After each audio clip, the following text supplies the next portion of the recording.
immigration. A lot of candidates out there are touting this 700-mile fence that was authorized by Congress and signed by the president. But what's the answer in your view? Well, Paul, I can't believe that anyone really thinks that 700-mile fence is going to do it.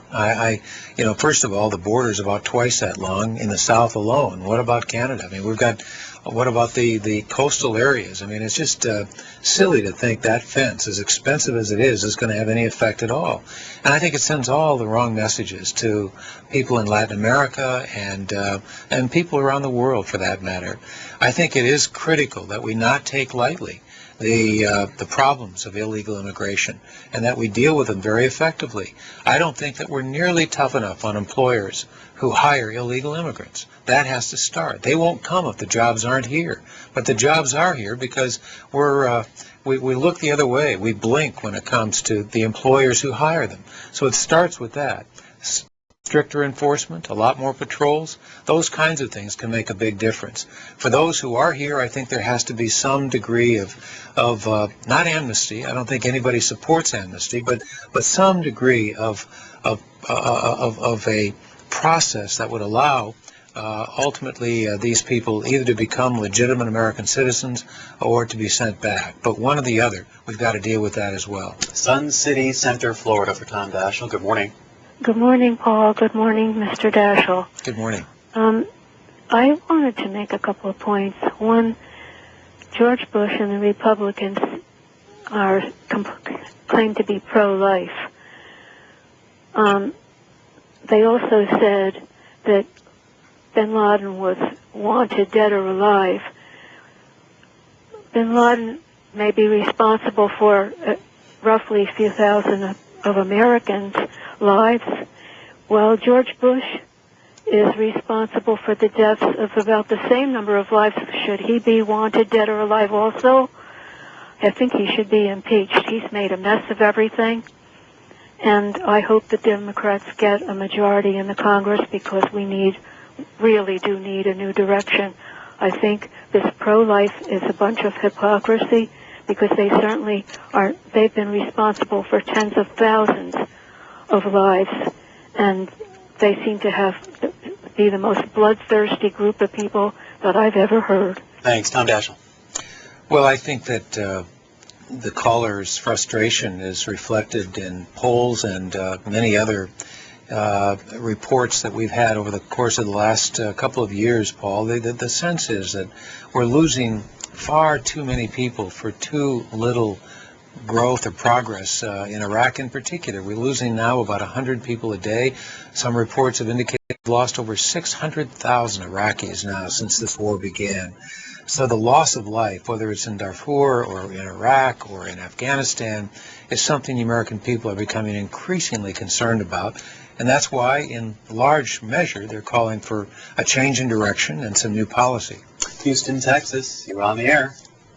Well, I'd like to correct Senator Daschle in his statement where he said we're losing 100 people a day in Iraq. I don't think they'd figure out if you figure out how many people we've lost total. And you turn right around, and here he's trying to put the Democrats as people that knows what to do about the security of this country, and you got Nancy Pelosi that voted against the war itself.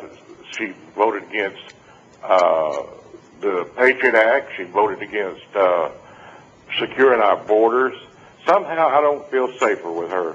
And the Democrats have no clue, will never have a clue about war. And Tom Daschle was one of the biggest obstructionists in the Senate when he was in charge that we've ever had. Thanks. There's that word again, obstruction. That's right. That's right.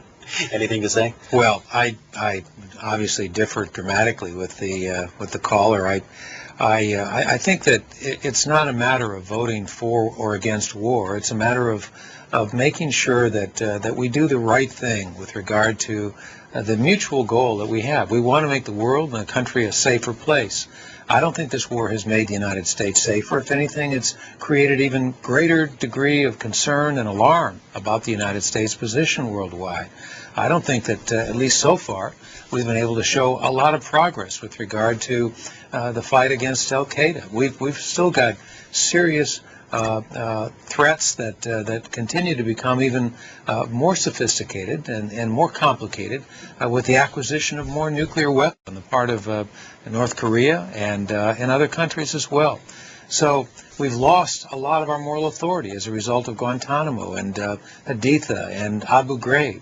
So the last 5 years have been a decline, really, in our stature and our credibility, and I think we have to be concerned about that, and Democrats are prepared to do something about it. With Senator Frist leaving, what kind of legislative strategist is Senator Mitch McConnell, who would likely be the leader, whether in the minority or majority? What can you tell us about him?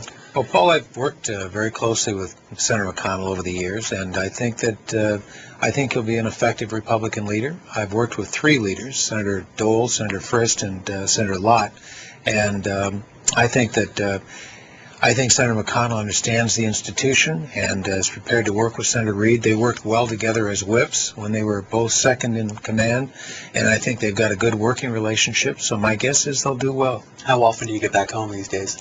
I get home about every month to 6 weeks, and just came back about a week ago, actually. One of the big issues in South Dakota is this abortion vote. Can you explain to the viewers what's going on? This is a referendum on a law that was passed, right? That's right.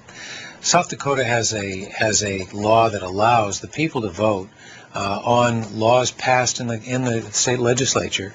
Earlier this year, the state legislature passed a law that eliminated a woman's right to an abortion under any circumstances except to save her own life. No exceptions, for example, in the case of rape or incest. So this was viewed to be extremely far-reaching and not enjoying the support of a lot of people in the state. So it's now on the ballot, and the people of South Dakota will have an opportunity to cast their own vote on whether that is too extreme or not. I hope that the law is repealed. I think it is too extreme, and right now the polls are very close, but those who favor repeal of the law are in the majority. How important is this vote to what happens in the rest of the country on this issue? I think it's important. I think it could have very serious national consequences.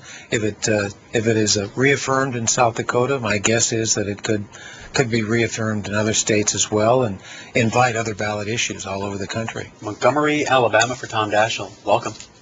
Welcome. Good morning, CSPAN. Morning.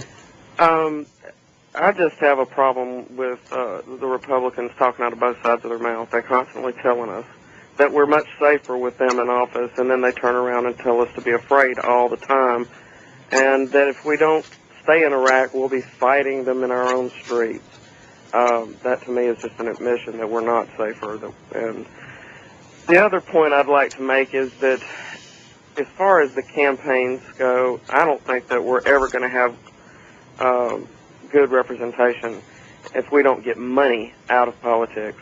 I think we should go to the public finance system and get lobbyists. I mean, I don't have a problem with lobbying, but I think that lobbying should not involve any money whatsoever. I don't think they should be allowed to contribute to any campaign. Anything you want to add there? Well, I agree with a lot of what the caller said, Paul. My sense is that we've got a serious problem that's getting worse. Money is driving our political system today far more than it should.